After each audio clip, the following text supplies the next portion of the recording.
Just this month, a new company emerged just to create a clock.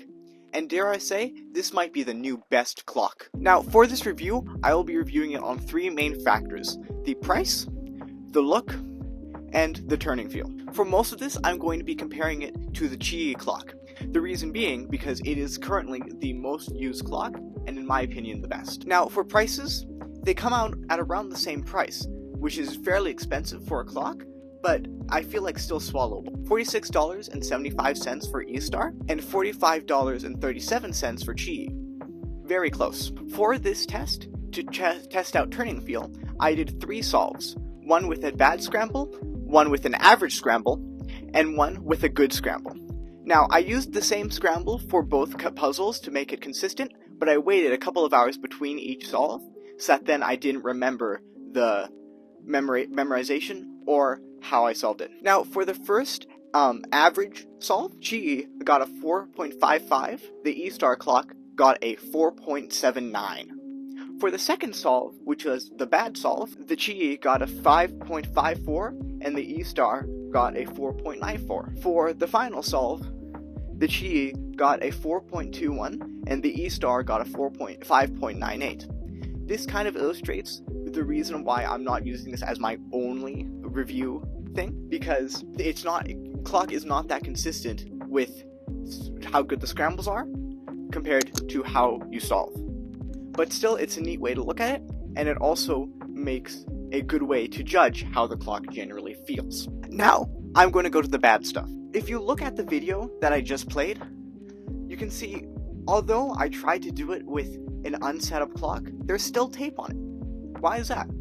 Well, as I was taking it out of the box, and also while I was solving, the screws were falling out, even when I tightened them to them as tight as I could. They used a differing screw design, which didn't have a back to it, so I couldn't necessarily tighten it as much as I could. And although for most people who solve clocks, you don't necessarily use screws, you usually use tape. But for those who like to keep their screws in just in case of a pop, this is something to note. One feature of this is that there's flat sides on the puzzle. This is kind of like a meh thing, because as you put the puzzle down, sometimes it's more prone to rocking due to those flat sides.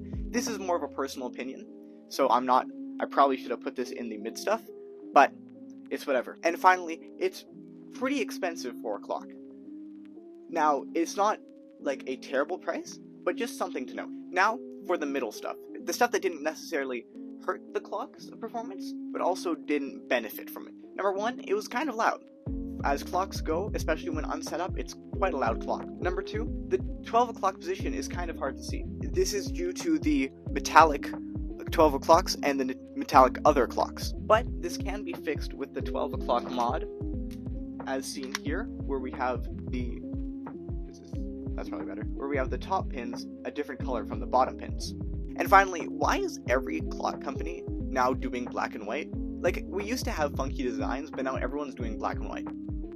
Like, there's other colors out there. You can choose other colors. Again, not necessarily a bad thing, but just something. Now it's time for the good stuff. This is the stuff that I thought, actually genuinely helped the clock and made it better than the yall. Number one, the newer look with the Anders mod is it's neat.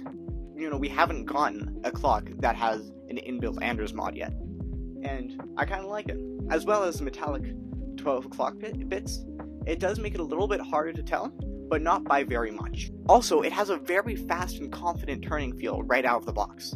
Like, this is one of those puzzles where if you don't even set it up, like I didn't even loop mine, and it still felt amazing. And it feels even better when you add tape. I feel that the corner cutting just helps a little bit more, and it's still a very nice turning feel. As well as there's lots of little touches that make this clock just a little bit better, such as rubber gaskets around the pins, or rubber-ish, which kind of helps protect the inside of the clock just a little bit better while not messing up the performance. As well as the pins have outer magnets, which makes the pins just a little bit snappier and have less time in between the clock, the two pin orientations.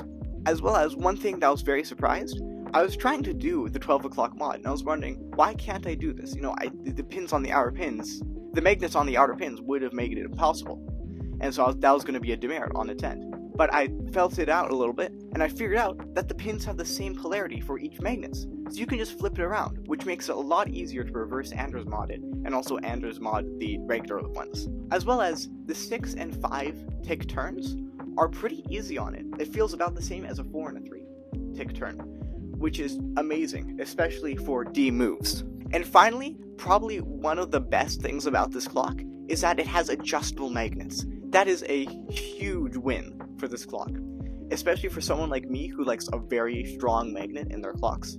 This is absolutely spectacular, and I hope every clock company follows suit. It just adds another layer of personalization to your clock that I feel like a lot of other clocks are missing. Finally, thank you for watching this video. I tried to put it out as soon as I could, but I'm very good at procrastinating, so it didn't come out. This should be uploaded around the same time that I filmed it. And finally, I'm not sponsored by any of these. I paid for these clocks, so it'd really help if you liked and subscribed. And that's about it.